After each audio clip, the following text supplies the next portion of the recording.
1969 में जिम सुलेमान नाम के एक म्यूजिशियन ने एक एल्बम रिलीज किया जिसका नाम था यूएफओ। इस एल्बम के एक गाने में यह दिखाया गया कि बीच रेगिस्तान में एलियंस जिम का अपहरण कर लेते हैं। अब इसे इत्तेफाक ही कहेंगे या जिम की खराब किस्मत, क्योंकि इस एल्बम के रिलीज होने के कुछ ही साल बाद जिम न्यू मैक्सिको के एक रेगिस्तान में ही गायब हो गया और उसकी कार बीच रेगिस्तान में ठीक वैसी ही हालत में मिली जैसा उसने अपने एल्बम में दिखाया था। इस घटना के बाद जिम को ढूंढने की बहुत कोशिश की गई, लेकिन उसका कोई सुराग नहीं मिल पाया। आज की इस वीडियो में आप दुनिया में घटे कुछ ऐसे ही दिलचस्प इत्तेफाकों के बारे में जानोगे जिनके बारे में आपने पहले कभी नहीं सुना होगा। मिस्ट्री बैंक के एक नए वीडियो में आपका फिर से स्वागत है। टाइटैनिक शिप ट्रेजेडी के बारे में तो हर शख्स जानता है, पर क्या आप जानते हैं कि एक शख्स ने इस बात की भविष्यवाणी टाइटैनिक के डूबने के 14 साल पहले ही कर दी थी। मॉर्गन रॉबर्टसन नाम के एक शख्स ने टाइटैनिक के डूबने के 14 साल पहले एक नॉवेल लिखी, जिसमें उसने लिखा कि एक लार्ज अनसिंकेबल शिप जिसका नाम टाइटन होता है नॉर्थ अटलांटिक ओशन में एक आइसबर्ग से टकराकर डूब जाता है और उस शिप में लाइफ बोट्स की कमी के कारण सैकड़ों लोग अपनी जान गंवा देते हैं। इस नॉवेल के पब्लिश होने के ठीक 14 साल बाद टाइटैनिक के साथ भी बिल्कुल वैसा ही होता है जैसा रॉबर्टसन ने अपनी नॉवेल में लिखा था, और उनकी नॉवेल की शिप का नाम टाइटन भी टाइटैनिक से मिलता जुलता था। यह वाकया है 2014 का, जब एक दिन कुछ ही टाइम के इंटरवल में मलेशियन एयरलाइंस की 2 फ्लाइट्स क्रैश हो गईं, जिनमें से एक को यूक्रेन में मार गिराया गया और दूसरी इंडियन ओशन में जाकर क्रैश हुई। लेकिन इस घटना में एक अजीबोगरीब इत्तेफाक हुआ।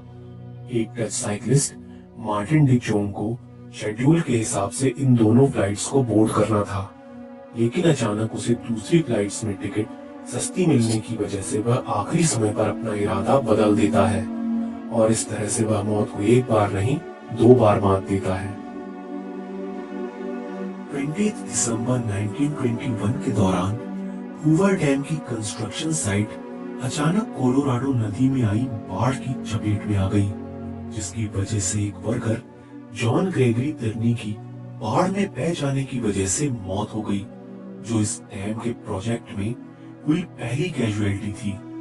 इस घटना के ठीक 14 साल बाद इसी दिन 20 दिसंबर 1935 को एक और वर्कर इस डैम के इंटेक टावर के ऊपर से गिर जाने की वजह से मारा गया। उस शख्स का नाम था पैट्रिक विलियम टिर्नी, जो इत्तेफाक से जॉन ग्रेगरी तिर्नी का ही बेटा था, जो इस घटना के 14 साल पहले इसी दिन इसी जगह पर मौत का शिकार हुए थे। एक ही दिन एक ही जगह पर पिता और उसके बेटे की मौत हो जाना आज भी अपने आप में एक रहस्यमय इत्तेफाक है, जिनकी याद में आज भी इस डैम के पास उन दोनों के नाम की एक मेटल प्लेट लगी हुई है। इस शख्स का नाम है सुतोमो यामागुची। 1945 के अगस्त मंथ में यह एक बिजनेस ट्रिप पर हिरोशिमा आया हुआ था। तभी 6 अगस्त 1945 को सुबह 8 बजे अमेरिका ने वहां पर परमाणु बम गिरा दिया। ग्राउंड जीरो से महज 2 किलोमीटर दूर होने के बाद भी यह शख्स आश्चर्यजनक रूप से जिंदा बच गया और वापस अपने शहर नागासाकी के लिए निकला, जहां पर 9 अगस्त 1945 को वह हिरोशिमा में हुए हमले को अपने दोस्तों से शेयर कर ही रहा था, तभी अमेरिका ने नागासाकी पर दूसरा परमाणु बम गिरा दिया। आपको यह जानकर हैरानी होगी कि यामागुची दुनिया का एक लौता इंसान था जिसने एक नहीं 2 परमाणु हमलों को झेला और इसके बाद भी वह जिंदा बच गया। इस प्लेयर को तो आप जानते ही होंगे, जो लोग नहीं जानते उन्हें मैं बता दूं, इसका नाम है एलेक्स स्टुअर्ट, जो इंग्लैंड का विकेट कीपर बैट्समैन हुआ करता था। इनकी डेट ऑफ बर्थ है 8 अप्रैल 1963, जिसे अगर न्यूमेरिक फॉर्म में लिखा जाए तो ये होता है 8463। आपको लग रहा होगा कि इसमें कौन सा इत्तेफाक है, तो सुनिए। अपने टेस्ट करियर में इस खिलाड़ी ने जो टोटल रन्स स्कोर किए थे वो थे 8463, जो इत्तेफाक से इस खिलाड़ी की डेट ऑफ बर्थ थी। जेसन और जेनी ये इंग्लैंड के वो कपल हैं जो खुद तो लकी थे, लेकिन जिस भी कंट्री में ये घूमने गए वहां के लिए ये बेहद मनहूस साबित हुए। 2001 में ये कपल जब न्यूयॉर्क की सैर पर गया, तभी वहां पर 9/11 के दिन टेररिस्ट अटैक हो गया, जिसमें यह कपल बाल बाल बच गया। इसके बाद जुलाई 2005 में ये कपल लंदन ट्रिप पर था। तभी 7 जुलाई 2005 को 4 सुसाइड बॉम्बर्स ने अंडरग्राउंड ट्रेन और बसों में सीरियल ब्लास्ट किए। इस घटना के बाद इस कपल ने नवंबर 2008 में भारत का रुख किया और तभी 26/11/2008 को मुंबई में टेररिस्ट अटैक हो जाता है, जिसमें हर बार की तरह यह कपल आश्चर्यजनक रूप से बच गया। 3 आतंकवादी हमलों में उसी शहर में मौजूद रहते हुए भी बच जाना और जिस भी देश में जाना और वहां पर टेररिस्ट अटैक हो जाना, ये बात अपने आप में ही हैरान कर देने वाली है। एक ही शख्स के ऊपर 4 बार बिजली का गिरना, वो भी हर 6 साल के डिफरेंस में, आज भी अपने आप में एक रहस्य है, क्योंकि इत्तेफाक तो ये हो नहीं सकता। इस शख्स के ऊपर एक नहीं बल्कि 4 बार आसमानी बिजली गिरी, वो भी हर 6 साल के अंतराल में।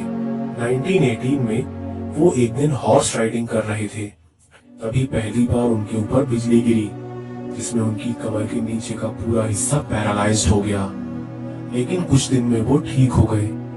इस घटना के 6 साल बाद 1924 में एक दिन वह पेड़ के किनारे बैठकर मछली पकड़ रहे थे, तभी इन पर एक बार फिर से बिजली गिरी। इस घटना के ठीक 6 साल बाद 1930 में एक पार्क में टहलते हुए इन पर एक बार फिर से बिजली गिरी। इस बार इनकी बॉडी का राइट पार्ट पैरालाइज्ड हो गया और जिंदगी और मौत से संघर्ष करते हुए आखिरकार 1932 में वो जिंदगी की जंग हार गए। लेकिन ये कहानी यहाँ पर खत्म नहीं होती।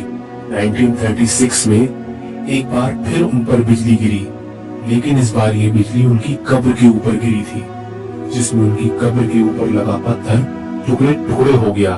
तो आज की वीडियो में बस इतना ही। इसी तरह के और वीडियोस देखने के लिए सब्सक्राइब करें हमारा YouTube चैनल मिस्ट्री बैंक। मिलता हूँ इसी तरह की कुछ अनसुनी मिस्ट्रीज के साथ आपसे अगले वीडियो में।